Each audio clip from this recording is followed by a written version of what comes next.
Јас сум по струка дипломиран земјоделски инженер по Да? квалитет и безбедност на храна. Да, дипломирав сега во јануари, на 11 Браво, со јануари. среќа. Благодарам.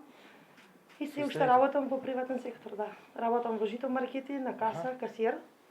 Ама сега више со Сега во факултетот, недела е ден за мене искрено најдобар. Затоа што во недела можам комплетно да се посветам прво на себе си, на семејството, на моите баба и дедо што се веќе постари. А најбитно можам да се посветам и на својот личен живот, да прошетам, да видам нешто поинаку, не само работа дома работа. Можеш да се прошеташ, да видиш нешто поинаку во Македонијава наша, некое интересно туристичко место, некоја атракција, или па едноставно да се одмориш од целата напорна недела. Секој ден идеш на работа, стануваш рано, брзаш, да средиш се како што треба. И недела е баш ден да се посветиш комплетно на самата себе си, на семејството. Еден убав традиционален македонски ручек со целото семејство на маса, да си ги кажеме сите работи што ги имаме, планови за во иднина. И така. Јас да бидам искрен, многу ми е драго што го направивме овој закон. Тој се носеше подолго време, бидејќи има индустрии кои што не можат да застанат ради технолошкиот процес и сега бевме во една таква фабрика. Ама таму ставивме каде што не може да застане процесот, дека трудот ќе се плати во недела плюс 50%. Сега бевме и се уверивме и со вработените и со директорите на фабриката дека тоа е така. А меѓутоа таму каде што може да не се работи во недела, тогаш јас лично сметам и министерката дека заслужуваат сите луѓе, сите граѓани недела да им е слободен ден. И ово решение сме го гледале во сите западноевропски држави и така и го применивме и ќе обстоиме на него. Недела стварно треба да е ден кога сите треба да се посветиме на семејството, бидејќи многу е важен тој баланс помеѓу професионалниот живот и помеѓу приватниот живот. Да може човек да помине со семејство, па и нешто да прочита, да се подружи со другари, да прошета како ти што кажа.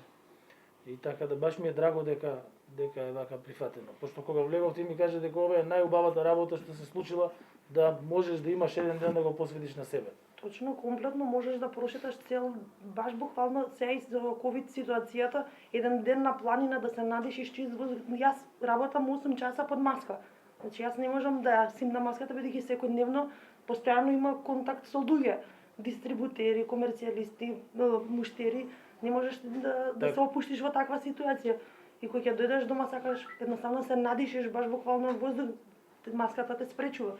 Браво. Убаво е тоа во недела да прошеташ, да се ослободиш и од напорниот стрес што го доживаш секојдневно, си под изложен цело време контакт со луѓе.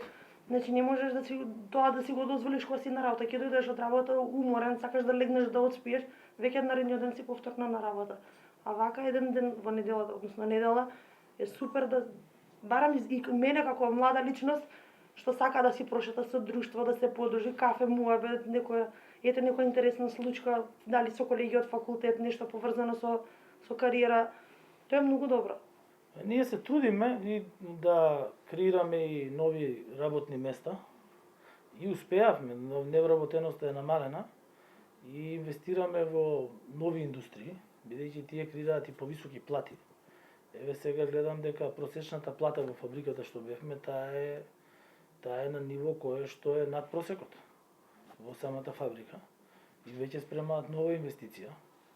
Тие веќе вработуваат 680 луѓе, што значи дека брзо ќе бидат над бројка од 700.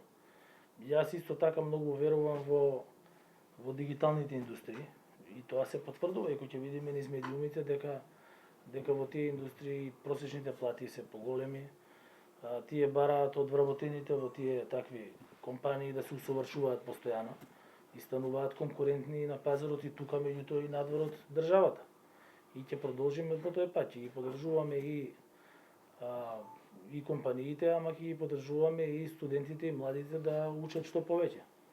Мене ми е драго дека Стефанија завршила и факултет, сега више ќе може и да се занимава со тоа што го учела, бидејќи тоа е сектор па кој што се развива, особено и производството на храна, и квалитетот на храна, проверување и така натаму.